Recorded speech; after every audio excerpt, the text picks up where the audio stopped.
There he is. Folks, please stand with us and join me in the Pledge of Allegiance.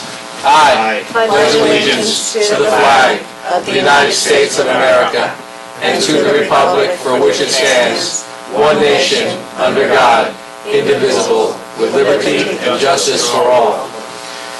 Heavenly Father, bless this assemblage. Grant us the wisdom to make our every decision fair-minded and in the best interest for all its residents. Thank you. Okay. Hope, please call the meeting to order. Meeting for April 15th, 2014 is now called to order. Collins? Here. Nardi? Here. Nioras? Villanova? Here. Caridi. Okay. All right, we're going to begin the meeting here with, just in time. Get your camera ready there, Westmore News. Okay, we're going to begin the meeting here with a proclamation, and I'll go to the podium and read this.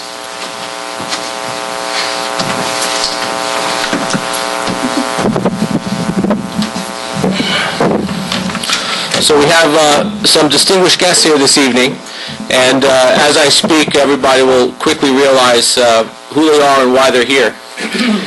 An official proclamation from the town of Rye. So whereas on April 3rd, 1939, the Caridi Italian-American Social Club was incorporated by the Department of State and established in the village of Portchester, town of Rye, state of New York. Whereas since that time, generations of Italian-Americans from Portchester have helped shape our community and steer the course of our history. Whereas we recognize the rich heritage of Americans of Italian descent and celebrate their immeasurable contributions to our communities and our nation.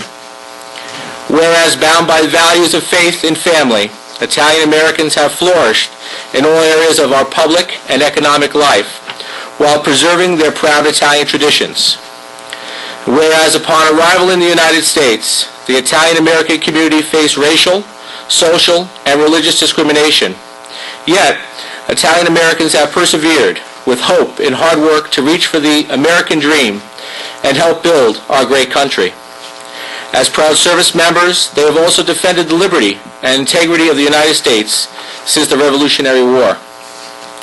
Whereas the legacy of these intrepid immigrants is found in the thousands of American men, women, and children of Italian descent who strengthen and enrich our town.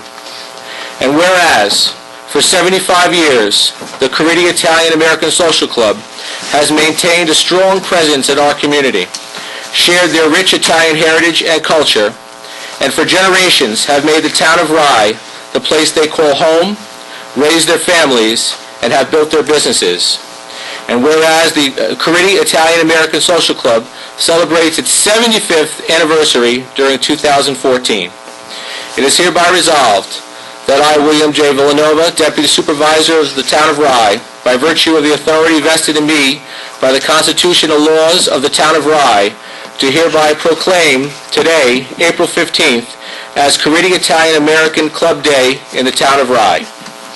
So congratulations. I want to call do you have your camera with you? Good job. I want to call the members from the club up. And the members of the board to come up. I want to present this proclamation to everyone. Please come up here with us.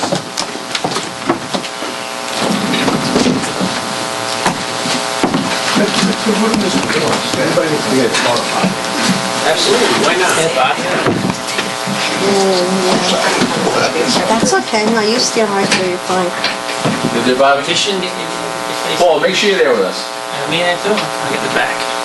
Absolutely, Paul. You're Italian. I am Italian. I belong to the club. Absolutely. I know, you're so short though. That's the problem.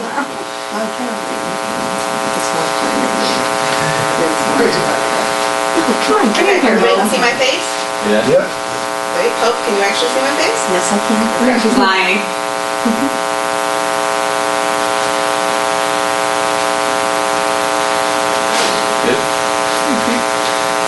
All right. Thank you. Thank you. Excellent. Thank you very much. Congratulations. Members. Good job. He wants to say something. Thank you. Say something. You want to say a few words? I'm embarrassed.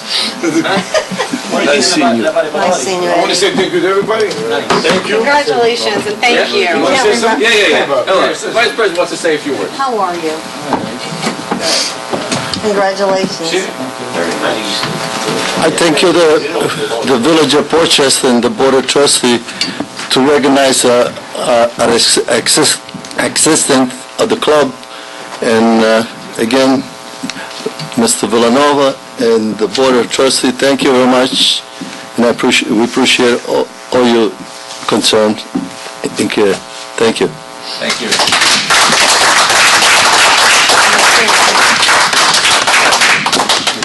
Club going. All right, thank you, and I thank you for coming, and don't feel obligated to stay here for the rest of the meeting. It may not be too understood. See you later. Okay. Thank you very much, everybody. Take care. Enjoy your night. I know. Okay. Billy. Buonanotte and Okay. buona Thank you. Take care. Take care. Right here. I hope you. Bye-bye. Take care now. Bye. Nice seeing you.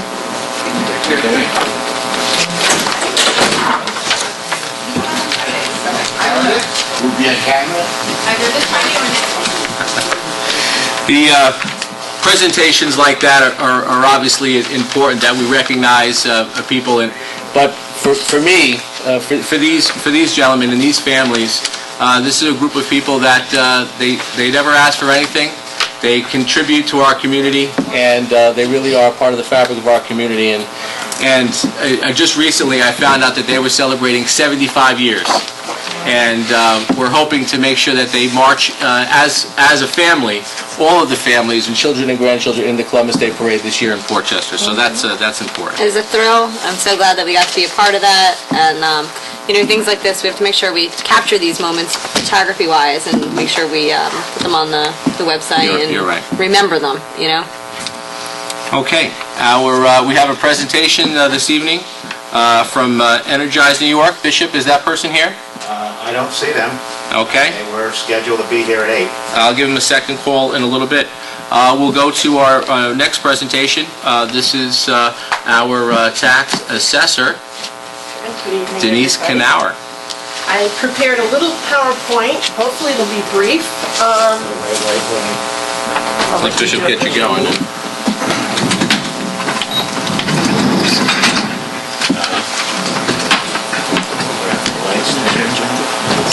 You don't have If you could, I think Ms. Knauer should have a microphone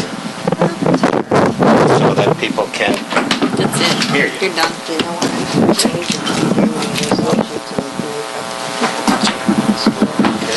Is that good enough? Or do we need to shut down more? I think it's fine, yeah. Yeah. Good, we're good on this one. Okay. Okay. Is that going to be okay? Yeah. Make sure you have everything. Okay, so basically this is my 2014 first quarter update. I'll quickly go over the exemption deadline, getting ready for the move, a brief slide on the tax cert, a couple of slides on the homestead, non-homestead adjusted base proportion, the background, the calculations, and the new school veterans exemption. Because it's so important, I want to really stress that the deadline for applying for any new exemptions or renewing exemptions is May 1st, and that's right around the corner, so it's important that everybody get in to do that.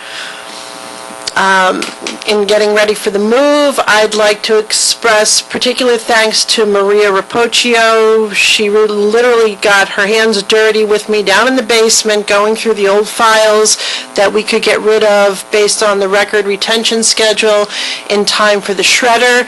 And she and I put about 80 boxes out in the hall that were clearly marked for the guys to take upstairs for the shredder to be disposed of. And this is what it looked like after.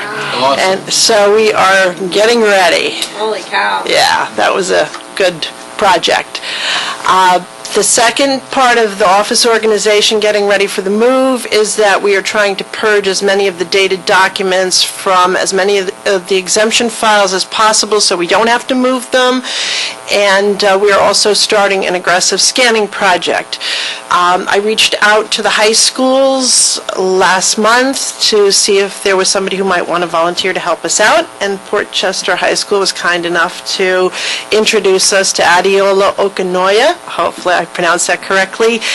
She's a junior. She started on April 7th, and today she was scanning the new 2014 Basic STAR applications, and she's working out great, and it's really awesome to have some help like that.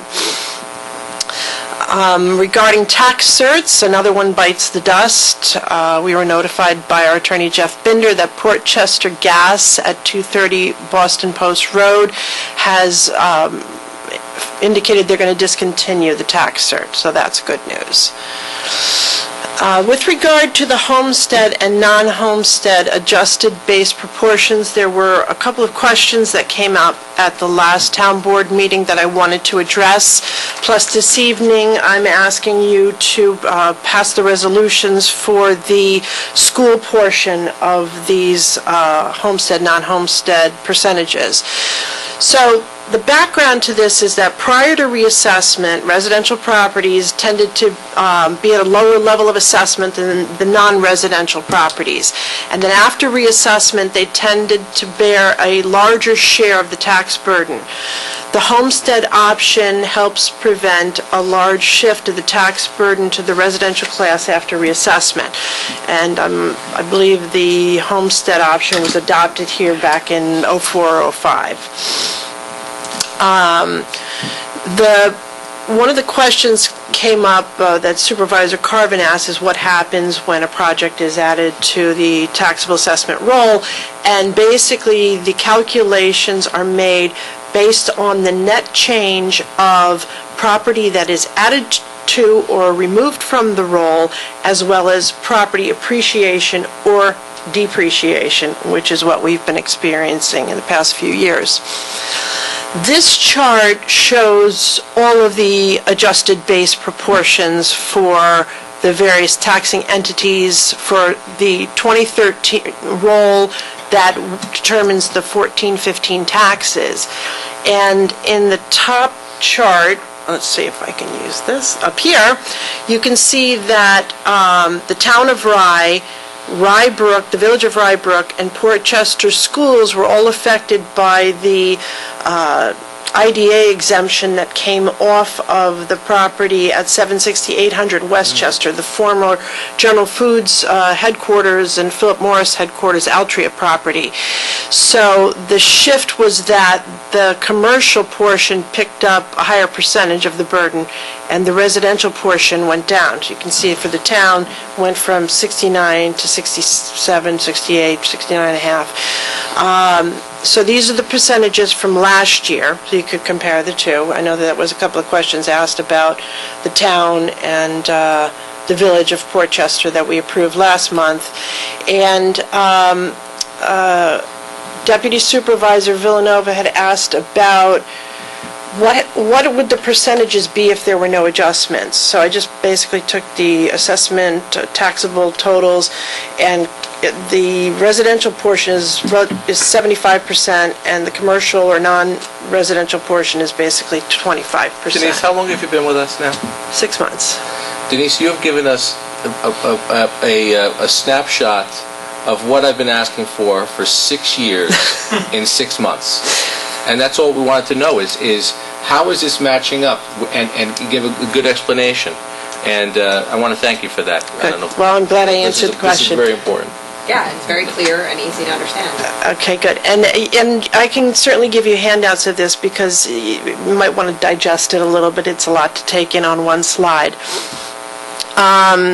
This slide was basically going to answer Supervisor Carvin's question about what happens if you added a $10,000 project to the taxable assessments, and you can see that if it's added to the homestead class, if it's a residential development, a small subdivision, let's say, it would increase the share that the residential portion is taking.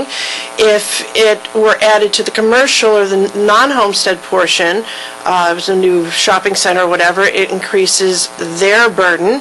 And if it were decreasing, it decreases the residential burden or the commercial burden. And that's the effect it has. So basically, any increase will increase that particular portion, that class. Any decrease will decrease the class. And this is a summary of the Town of Rye adjustments and percentages basically from the beginning.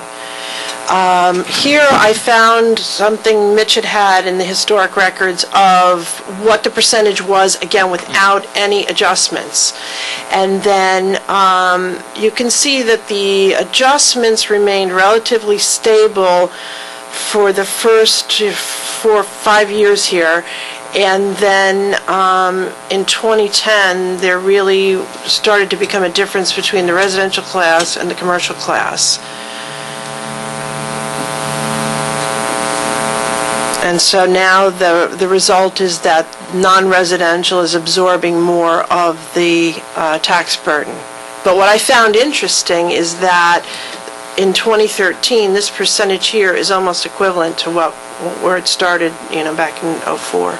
But we don't know what that 2004, the no adjusted data would have done throughout those years if we didn't adopt the homestead. Right, and there's a lot of moving parts here, additions, deletions, value increases, from '05 to '08, values were going up, appreciation was happening, and finally starting to set in and see the results of that. And it's always a year behind. We're always valuing property based on the prior July. Well, that's great. I like that. What I'd like to see, if we want to develop this a little further, is kind of a forecast on where some of the properties that we have that currently have tax abatements and when they might expire. You mean like the pilots?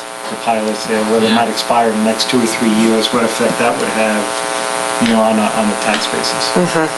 Yeah, we could take a look at that. Because I think there are a couple of large projects out there that... There are 2 that are coming off the roll this year. The Stonegate at Belfair, 1200 King Street, assisted living, and the... Waterfront?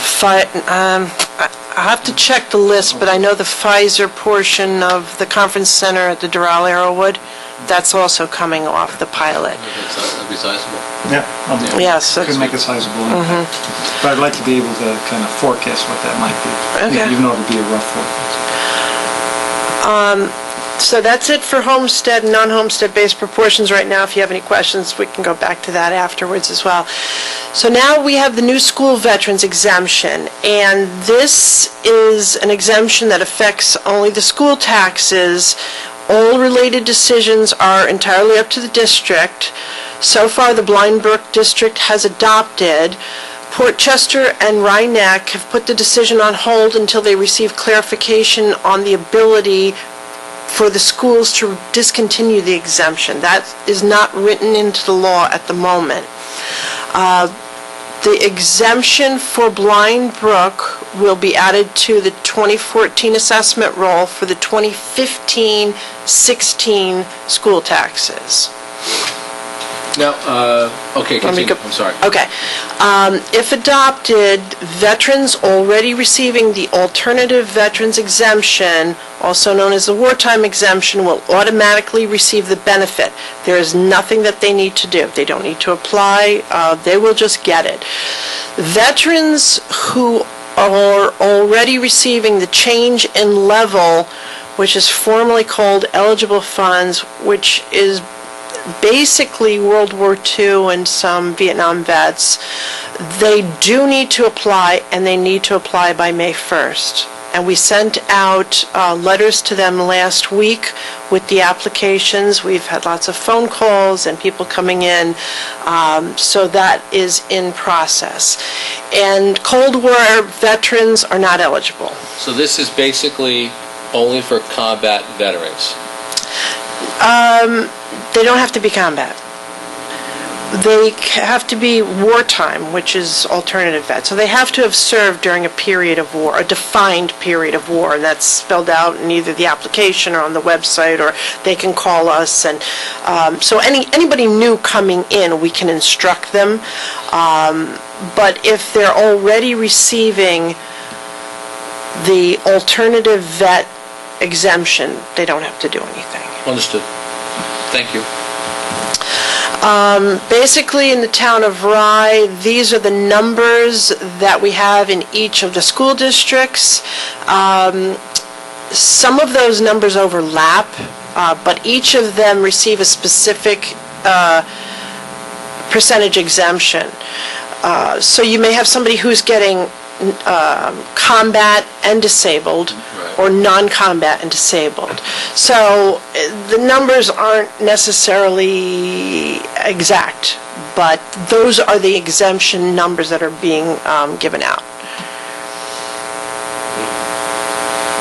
And the impact to the schools, now, I'm really only going to address Blind Brook right now because they adopted the maximum limits that the county and the town already have, so these will mirror what we're doing.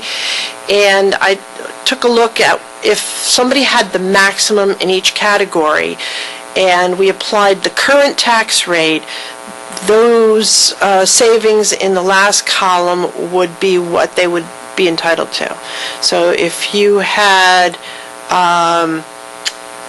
actually the first category is really just wartime. It's not really wartime non-combat because you could have wartime and get the 931, you could have wartime combat and get the 621, and you could have wartime 100% disabled and get the 3105 for a maximum of 4657.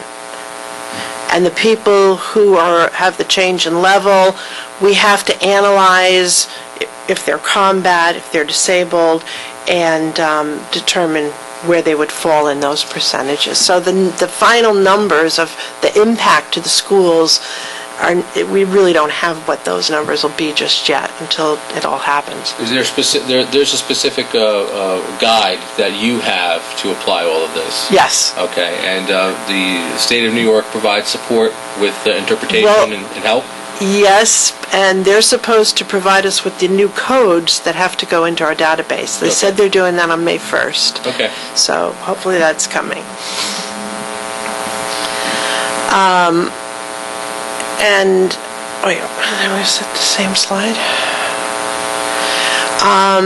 Basically, this is just a tally of the exemption totals and how it impacts the school's levy. It's still an undetermined number, not knowing what the change in level vets are going to be entitled to. That bold number for them, I just estimated if they were to get the $54,000 wartime exemption, what the impact would be. Also, Blind Brook is offering the exemption to Gold Star parents, and we don't even know who they might be because the town does not offer that exemption. So anybody who may be a Gold Star parent is encouraged to come in and apply. And for more information specific to the Blind Brook schools, you can visit Dr. Jonathan Ross's presentation on their web pages. His PowerPoint presentation is there. Okay. And that's it. Any questions? Well, I just want to thank you for helping put this together, and really the amount of time that you dedicated to outlining the homestead, non-homestead proportions, because that's something that we've been asking for forever, and to provide that to us tonight was a pleasant surprise and obviously very welcomed. And I agree with Councilman Nioras. If we can, give that forecast and identify what properties will be coming off of those pilot programs and anticipate those, I think that would be great too. That's spot on, Bob. And last I heard, and just to I think it's, the Village of Portchester is going to need to make their decision, but the Village of the Brook schools, they did their homework already. And I know that they do have the opportunity to opt out of that exemption if they choose to. So I don't think that there's really anything that's holding back the Village of Portchester or Rye Neck schools other than, looking to make that decision, so. Except for that, not being able to revoke it. Well, that's what I'm saying. The school district, the Brook schools, they've already identified that, and they do have that opportunity to revoke it. But one other thing, because I didn't have access to my notes here, but the two things that come to mind is that they may not adopt those same limits. Correct. There's It's up to talk each school of district. Rye Neck adopting the lowest limits, possibly. So all those numbers will keep changing. That's why you can't really project them now. And if they're going to do it next year, you might as well be using next year's tax rates and seeing, what the actual might be. Dr. Ross estimated the impact to the non-veteran homeowner to be about $85 for the year. However, at the time he prepared his presentation, the state wasn't definitive on these eligible fund vets if they were going to be able to apply, so he didn't factor that in, or he wasn't able to factor it in. So I'm thinking that impact is going to be closer to maybe $100. I don't know, between 85 and 100, and it depends on the extent of those exemptions, because some of the eligible fund vets, they have some, pretty extensive exemptions. Yeah. And obviously, this is going to be more work for the assessor. And when we talk about the state, New York State, and how it affects the municipalities and how the municipalities function, this, in some instances, is an unfunded mandate. So now, we're glad that we can do this work, and we're glad that we can support the veterans in this exemption, in these exemptions. But the unfortunate thing is that the state is not providing anything. The state's not providing any funding. They're not subsidizing the exemptions, and they're certainly not giving the tax assessor any support. So, although this is great, there's a big burden. There's a larger burden that's being placed on the tax assessor. This is one of the busiest times of year for us. The phones are ringing off the hook, and it's a lot of extra work. So, but I thank you, and your efforts are well acknowledged. Thank you. Okay. Any questions from the board for Denise? No. Just keep us posted as you get more information, as you do. Yep. Okay. We could put the lights on. Whoever shut them off. Are they in the back? Okay. We're all set. Okay.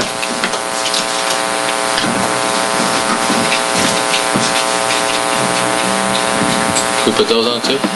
Been checking my email. This is on, you have to, back here. One of those switches turns the lights on and off here. The first one, Bob. Second. There you go. Okay. I apologize. That's okay. All right. The microphone there? Thank you. Thank you, Denise, again.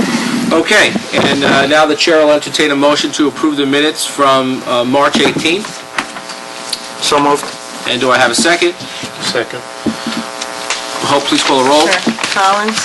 Yes. Nardi? Yes. Nioras? Yes. Villanova? Yes. Corbin? Okay, and comments from the public? Don't go charge us all at once. Okay, very good.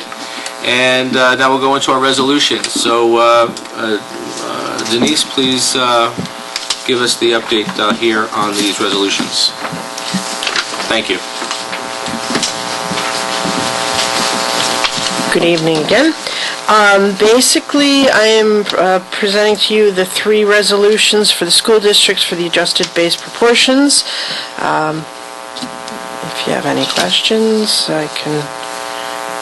No, I think that they're self-explanatory, Okay. and you gave us actually more information on those slides than what we've ever received here, so that's important for us. And I'll share... I really am happy, and this is, right?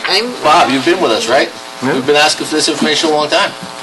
At least 6 years. At least 6 years. Yeah. So, but I thank you, Denise, again. So You're welcome, and I'll give you a copy of that PowerPoint, so you'll you. have those documents. Thank you. Okay. Yes. And so the chair will entertain a motion to adopt Resolution A. So moved. Second. Very good. And please call the roll, Hope. Collins? Yes. Nardi? Yes. Nioras? Aye. Villanova? Yes. Urban. And to adopt Resolution B, which is a homestead base for Portchester. A, just for the public's edification, A was Blind Brook School, and B is now for Portchester. And we have a motion and a second.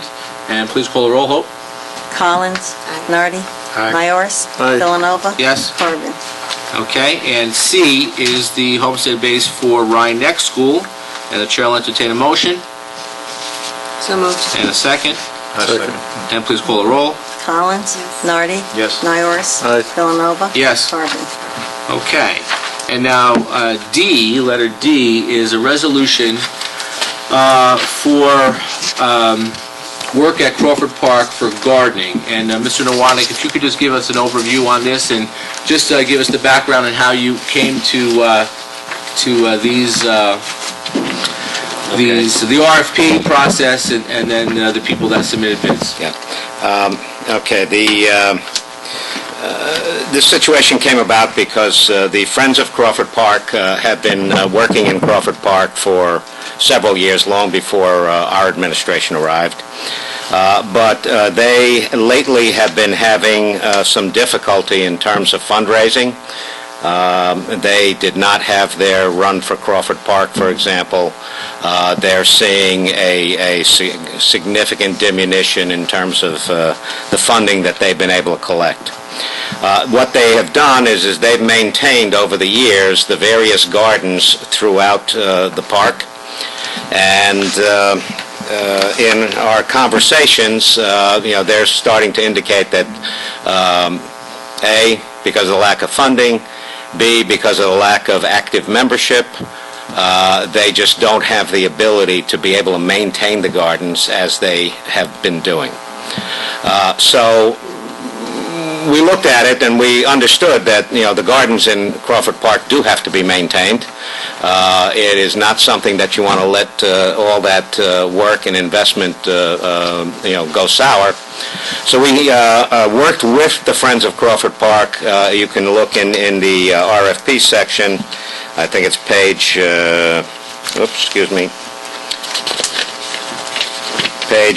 starting on page 9.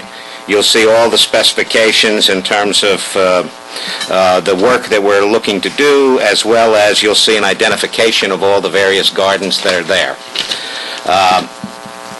And the town basically has decided to put forth an RFP to see what's the cost of actually maintaining these gardens. Again, our feeling here is that we have an obligation to maintain them. And if the volunteer organization doesn't have that ability, then we want it to be prepared with that number. So we advertised in Westmore News and our standard papers in the Journal News. We pushed out to local landscapers, maybe about a half a dozen or so, the RFP. The situation there is not all landscapers are really gardeners. Many of them are just lawnmowers and patio guys and things of that nature. So we were looking for gardening services only because we already have a mowing or landscaping contract for Crawford Park. We had 3 vendors actually attended the bidders meeting and the walkthrough, and we wound up with 2 bids being actually submitted. You'll see on the second page there, you'll see the bids that were submitted. What we did was we tried to break them down, what we actually looked at, frankly, was the bids were so close. Okay, you're looking at $1,320 a month versus $1,375 a month for the basic services. We had to go down a little bit further. What we did was in the last column, we projected out what we felt was going to be the annual cost. That includes the various extras, for example, spreading yards of mulch. We estimated how much mulch we would need and those kinds of things. We also estimated how many hours of extra work. And we came down to, again, very, very close, roughly $12,300 for one guy and $12,206 for the other guy. Our recommendation, frankly, after evaluating this, was if the council could see its way to approve John Zicka Landscaping for the job. We can do it on a one-year basis, mainly because, if you see on the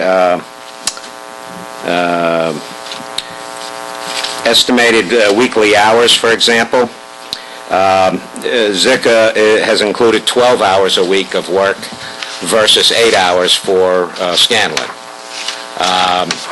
Zicka's going to offer 2 men for 6 hours each week.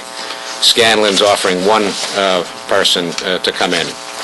So we're looking at it saying that there's probably going to be more effectiveness and more efficiency with a Zicka Landscaping, even though the numbers are so close.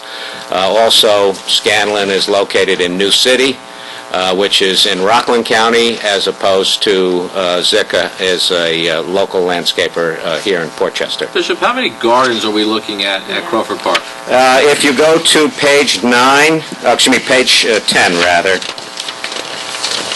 you'll see, I can run down the list there. What we're talking about is there is the sunken garden, which is the garden, the circular garden that's off of the solarium. We have the mansion flower garden, that's the plantings that are immediately in front of the mansion and alongside the mansion. All right, we have a stockade fencing garden, that's the brand new plantings that we put in along the stockade fence opposite the mansion where we have all our equipment. The shade garden is the garden that is along the stone wall that separates Rye Hills Park from Crawford Park. The sunset garden is located down by the lower stone wall next to Jennifer Lane. The wildflower garden is literally as you reach the top of the hill on the left-hand side. You'll see it's about, maybe 40 feet by 150 feet. Very nice in the summertime.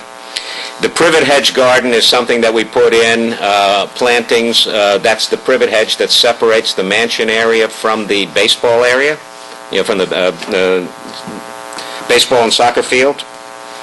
And then there's the wall garden, as we call it, which is all of the daffodil plantings that we planted along Ridge Street a couple of years ago. They're in full bloom right now, so it's great to see. And it runs the entire length of the park along Ridge Street on both sides of the entrance. So those are the area, and by the way, we also included in this case the Korean War Monument, which has several plantings there. So those are the areas that we've incorporated into this. It's purely what I would call flower management, garden management. It's trimming plants, it's deadheading plants, it's mulching, it's dividing plants, fertilizing plants, weeding. So it's the kind of thing that you might do in your own backyard garden, so you know how much time it takes. And we have, roughly about 9 or 10 gardens here that need to be taken care of. Okay, based on this resolution, yes.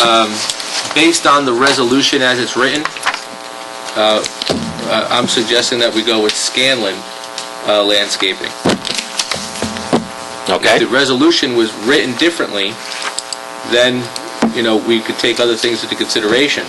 But to take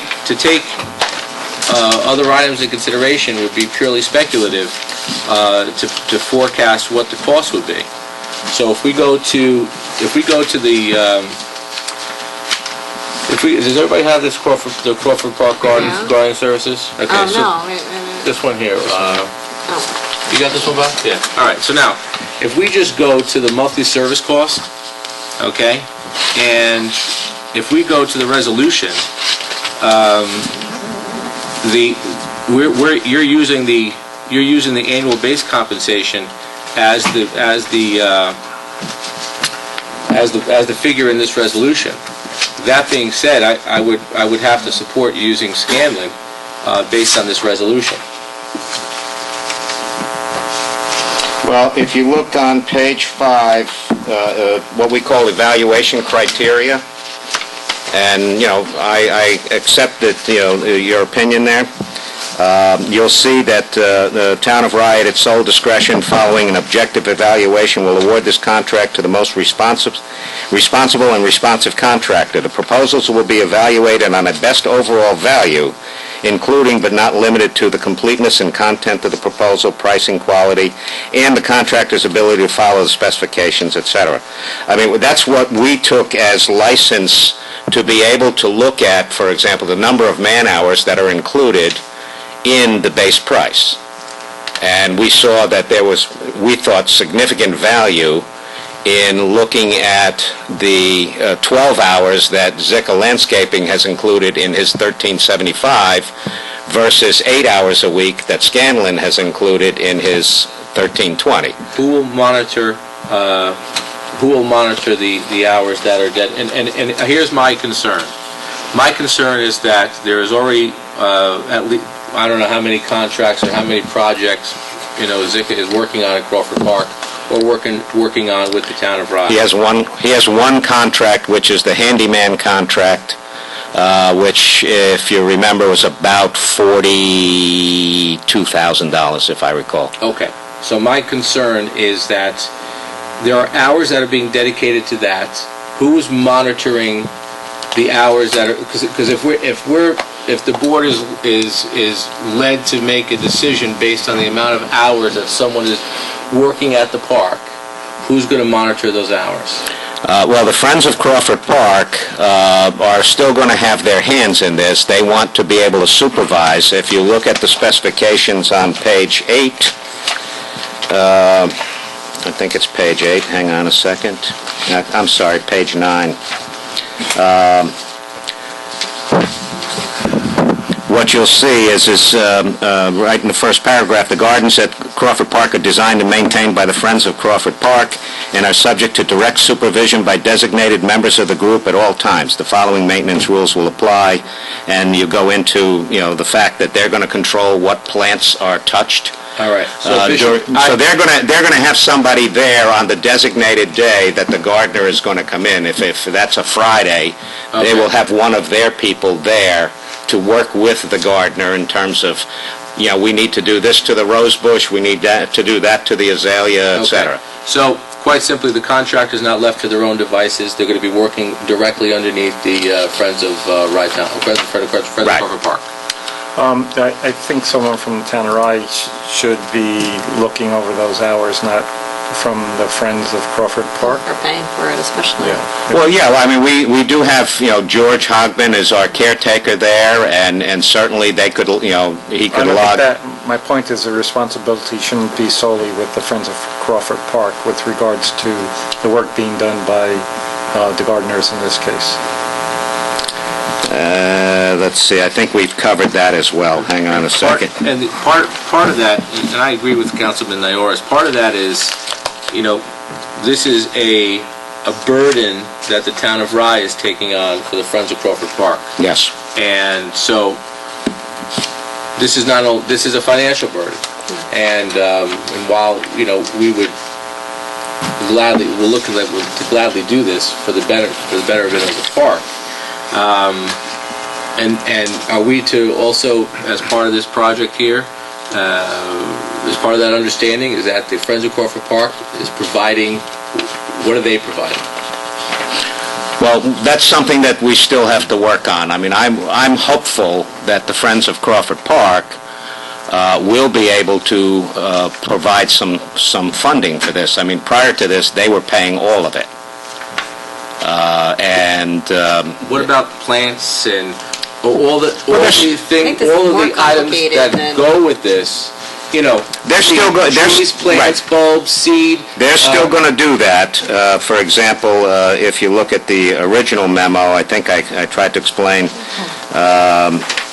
They do intend to continue working and beautifying the park in various ways, but they cannot pay for the day-to-day gardening without. I thought I had included it in here. They will continue to provide funds for new plants, trees, and benches. So they do have money. I mean, they are raising money. They're just not raising enough to fund the actual gardening services. My point is, if we're funding this and we're hiring people, we should be responsible for ensuring that they're doing their work and their time and hours that they're devoting to me. Well, I'm still there, for example, looking over Greenway landscaping shoulder in terms of, the lawn mowing that's being done there and the landscaping that's being done there. Right. There has to be some supervisory support from our end in terms of maintaining the garden. Well, then that may entail hiring a supervisor, because there is no staff here. If you recall, we have only George Hogbin as our park caretaker, and myself. Now, I'm willing to provide some supervision up there. I can certainly go up there, make sure that these guys are in fact there, make sure that the Crawford Park representative is there, but I can't spend 6 hours at Crawford Park every week watching these guys work. Understood. And that brings me to my second question. You have an estimate here for a number of hours for ancillary services. Right. Okay. How did you arrive at that number, and is that number sufficient? Is it?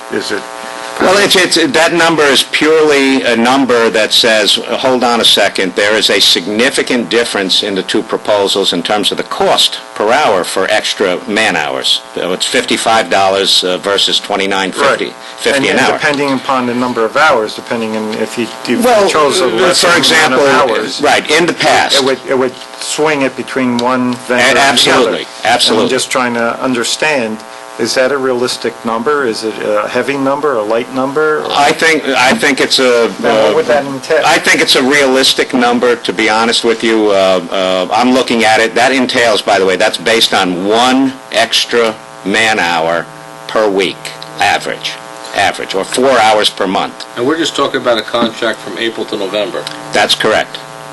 Is there a way to get some sort of history as far as the dates on some of these gardens and things? Which one of them is, say, more new and more hobby-centric versus which ones have more history associated with the Crawford estate? I will tell you that the only garden that has what I would call Historic value? Historic history is the sunken garden, which is the circular garden off of the solarium. That's part of the original estate that was, designed into the space, etc., and that's been there for a very long time. All of the other gardens were developed over the years by the Friends of Crawford Park or some predecessors of ours. So, for example, the Ridge Street Garden, in terms of, all the daffodils along the wall, well, the town provided the materials. The Friends of Crawford Park helped with the planting. That was done, I think, 3 or 4 years ago. I remember. The sunken garden was developed by the Friends about 6 or 7 years ago. The shade garden, which is the one along the wall separating Rye Hills Park, that was probably done about the same time, maybe 7 or 8 years ago. A lot of these gardens do predate us, but they were all part of the Friends of Crawford Park.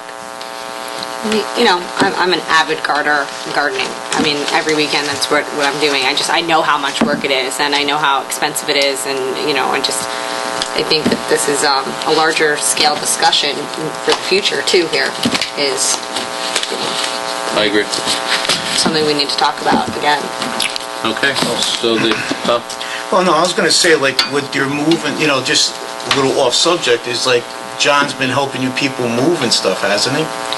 Well, no, John has been providing handyman services. Okay. Okay, and in that handyman services, understand, he's responsible for the facilities at Crawford Park, Okay. as well as the facilities here at 10 Pearl Street. So, and he also gives us an assist down at Rye Town Park. that's contractual.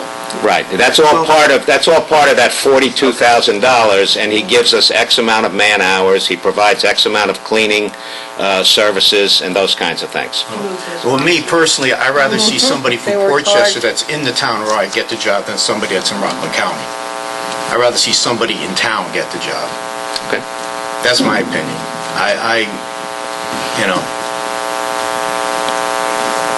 He's established in the town, and I feel it should go to somebody that, at least has a business in the town of Rye. In this resolution, because right now this resolution's open-ended.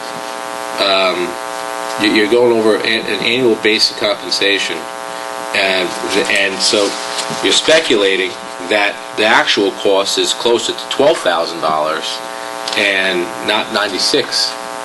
So I would feel more comfortable if we had a resolution that would say not to exceed. I was going to say the same thing. Why don't you just amend this? Say, be it further resolved that the annual base compensation shall not exceed $96.25. Well, the $96.25, if you do the math, is based on 7 months because we're not going to pay for April. By the time we implement the contract, April is gone. So I wouldn't have a problem with that. Again, this is something we can revisit in the following year. It's not something that we wanted to do. It's something that we felt we had to do because of the situation. And, we've worked too hard to kind of bring Crawford Park back a little bit and, to abandon gardening services, I just didn't see as being a practical way of approaching it. So that's why I'm bringing it to you and asking that at the very least, if we want to approve it, we can approve it for a single year. All right, so the chair will entertain a motion to accept the resolution amended to show the wording, Hope, not to exceed $96.25. And I think that takes into consideration a handful of different things. The local vendor. Yes. The commitment to help out, but a conservative commitment. Again, this isn't part of our budget. Right. This is something that we're doing. So it's all for the right reasons. Absolutely. But I think that we need to take a conservative stance and start somewhere and not start at $12,000. So I'll entertain that motion if someone would like to make that. No, I agree. Second. Okay, on the question. Bob, anything else? No. Okay. Please call the roll, Hope. Okay. Collins? Yes. Nardi? Yes. Nioras? Aye. Villanova? Yes. Caridi? Okay, very good. All right, thank you. And Okay, Bishop, you and might as well thank you. stay there, because I just want to add to our resolutions. I want to add a discussion item. I think that we need to take some action. And Bishop, I think it's important, and quite simply, I'll give the short side of it. The Capitol Theater approached the town of Rye in the past and asked to enter into a contract where the Capitol Theater will pay the town of Rye to use the parking lot on nights of their events. And that was all fine and dandy until Mr. Nowotnik, please fill us in. Okay, they came to us on August 17th, 2012. We ultimately reached an agreement, and if you'll recall, the agreement was $3,000 a month. We got paid for the period, $18,000 for the period October 1st, 2012 to March 28th, March 31st of 2013. After that, they continued to use the parking lot, but they didn't pay. There's somehow the check went missing or what have you, whatever. There are any number of reasons. But right now, they have not paid us for services from April 1st, 2013, all the way through today, April 15th. And this was brought to their attention? We have been in constant touch with them, and as of right now, the outstanding amount, assuming we use April 15th as the cutoff day, that would be a total of $37,500. And what does the contract say in terms of failure to abide by their terms? Mr. Noto, I have a copy here. Well, just to follow up, last month, they did make a proposal that they would pay us $10,000, which would cover the period from last April until we move in June, which I didn't respond to. So they're basically, in lieu of paying $37,500, they were proposing they pay $10,000. And that covers them through presumably June. How long is that contract for? Was it a two-year contract? It's a year, and then we have an email agreement to continue it. We didn't redraft a new agreement, they just said they would continue with the same agreement. So we didn't draft a new document. So, quite simply, the reason why I think it's important that we take action is because we've been very lenient. We've been very understanding. We have had the discussions with the Capitol Theater's representative, and the bottom line is that they owe us money. They owe us $37,500, and they have had the use of the lot, and to their benefit. And I would be looking to entertain a motion that we end this agreement tonight and correspond with the Capitol Theater that they are no longer to use that parking lot for paid parking until they satisfy what they owe the town of Rye. To date. To date. To date, yeah. Yeah, there is a 10-day notification clause where we have to give them 10 days to cure. If you'll recall, they came to us and said they were going to be good neighbors. And we've tried to be a good landlord. We have contacted them in a number of ways, and obviously they failed to perform. So, all we need to do now is to send them a letter, a 10-day notice, basically saying we're, ending the agreement. Or they can pay us the money. So that's... authorize me to do that, and then go from there? Well, I want the board to weigh in because, this needs to be a solid board decision. Bottom line is that we do a lot, and we just spent $10,000 on landscapers. So for the Rye Town Park, and if we have someone that owes us $37,000, well, guess what? That money can go to the park, and maybe that money that was owed to us could go to something else as well. This bothers me. I'd like to, and we got to remember that the Capitol, we're all good friends of the Capitol. We're so happy to have them here in the community. There's no question there, but they did come to us and ask us to rent a lot. Exactly. It was not a lot that was up for rent per se. We listened to their ask and we met them. How many spots are in that lot? 44. And they rent that out 2 to 3 times a week? The typical has been 2 to 3 times a week. There have been lulls where they haven't been there for an entire week, but usually... So roughly it's 1,000 a week or more? Yeah, usually they're in there at least 2 or 3 times a week. And what happens to the contract once we vacate the premises and we're no longer owners? Then we don't own it, not our problem. New owner's problem. But the contract doesn't carry over? No, the new owner will do what he wants with it. But bottom line is, they owe us the money. Right. We're here now. They used that lot from April 1st, 2013 to April 15th, 2014. They owe us the money. Yeah, and even if they didn't use it, they had the capability. They had the capability. There was an agreement in place, and they owe us this money.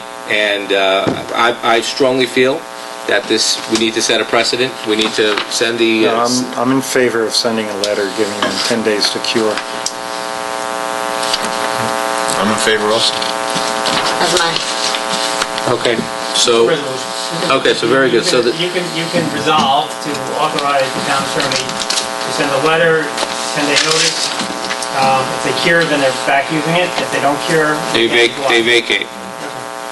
Very good. So the chair will entertain a motion to instruct the town attorney to prepare that correspondence.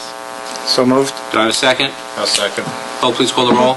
Collins. Aye. Nardi. Yes. Nioras. Aye. Villanova. Yes. Caridi. Very good. Thank you. Okay? Thank you, Bishop. Thank you, Mr. Noto. Okay, any additional reports from the assessor? No? Finance is not here, receiver of taxes is not here, town clerk, Hope? Okay, first of all, on behalf of Nick Mecca, I just want to remind everyone who owns property in the town of Rye that the county tax is due by April 30th. And if you have not received a bill, please call the office, 939-3558. And also, he said, don't be shy about using that, those envelopes that get sent to New Jersey, because they do receive the payments. And then I submitted my report, but also I just want to go over about the shredder. It's coming one more time. It's April 24th, so we're getting everything ready to be shredded. It's the municipal shredder. It's not for residents, right? They come during the week, and they were very gracious to us. We told them we anticipated about 200 boxes, but however, we loaded up the shredder, and they worked it out with us that they had the shredder come the following morning and to take out the rest of the everything that had to be destroyed. And the archives room is really getting cleaned, and Linda and I have been labeling everything and putting the date of destroy whatever could be destroyed. And I have to mention that it is a team effort. While I'm down there in the archives room or outside with the fellas doing the shredding, my staff is, Linda's holding the fort. She's waiting on the customers and answering the phone. And when Nick's back there, Carol's, working hard too. So we all work as a team. And I really appreciate them. And also, Zika's men who came, they worked so hard. They carried all those boxes from the basement. Quick, got everything done within like an hour. Wow. And they assisted the man with the shredder. So we're working as a team. Good. And getting it done. Right. Very good, thank you. And that's it. Town Attorney Noto? Nothing new to report, just the interim motion is returnable April 30th, so I'll have more after that. Thank you. And Crawford Park, Bishop, we're good? Crawford Park? Nothing new? Yeah, that's the only thing The only thing I want to alert the board on is we do have a second RFP out there right now. We had a bidders meeting today for finishing up the painting of the two main rooms downstairs. You'll recall a few months ago, actually before the gas leak, we had painted the dining room or the blue room, and we're now going to try and finish that project. So we expect bids back next week. We had 6 companies represented at the bidders meeting. Oh, very good. And we're hopeful that we're going to have a rational proposal that we can accept. Very good, thank you. Superintendent of Highways? Hi, John.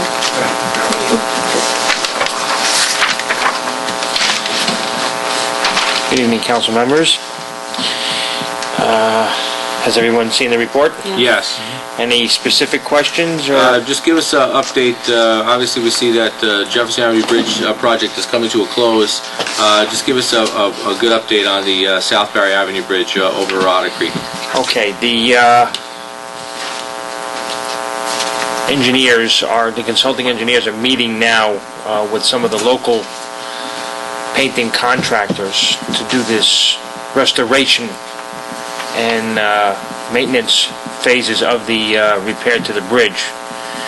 Now that the weather has gotten better, he's getting specific specs and he's meeting with these contractors so they'll be able to put in the appropriate bids that will meet the requirements that the town has set forth in its guidelines. So I have a meeting with Tom Ottoman next week to go over these specs and to see how many people he had met with on site. Okay. The problem is the bids that we had gotten when we put out the RFPs were outrageous. For such a small bridge and a small project, they could have almost built the bridge for the price they were asking just to paint it and repair it. But the bridge is in no danger in any way, just this is routine maintenance that needs to be done. And hopefully by this summer we will have it completed. There was that sewer pipe that needed to be replaced belonging to Orienta. They were talking about The Village of Amerenik is still working on a solution with the owners of the yacht club and the residents of Shore Acres. Okay. It hasn't been determined which way they're going to go with it at this point. Okay. And hopefully the Jefferson Avenue Bridge will be completed by May, as long as the Westchester Waterworks gets their piping in and they can get the asphalt in there. Let's say a prayer. That's where, as long as we have no more hiccups. Thank you, Mr. Superintendent. Okay. Okay. Comments from the council people? No comment. Just like to thank everybody. I should say I do have a comment. It really sounds like the staff is working very, very hard to get ready for this move, and I just want to say thank you. No comment. I just want to update everybody. We don't have a additional information to provide, but the bids have come in for the second round of bidding for 222 and our move and our build out. And we were hoping to have them ready for us to review today, but we don't, obviously. And as soon as we do have that, we will be calling for a special meeting to help get that process going and award a contract and go forward with those bids. I want to thank the Italian-American Club, the Caridi Club, for letting us acknowledge them. And I really want to thank the Town of Rye staff for just really coming together, and there's going to be some changes happening at Hope's office come May, and we'll announce that when it happens. And Denise and everybody on board, thank you for this report tonight. It's really, we've been asking, Bob's been with us, we've been asking for this information for 6 years, and you gave it to us concise and really gave us some solid information tonight. And what it did, it shows that we were making some good decisions by adopting these proportions. And, what's unique now is that 2004 number is the same as close to as the current number. So it makes you wonder, right? But we know we're making the right decision. So anyway, I want to thank everybody. Have a happy Passover, happy Easter, and everybody have a great day. So motion to adjourn? So moved. Second. Call roll. Nardi. Aye. Nioras. Villanova. Yes. Clerk. Thank you. Good night. 9:07. Hope, I tell you, you have some papers in there.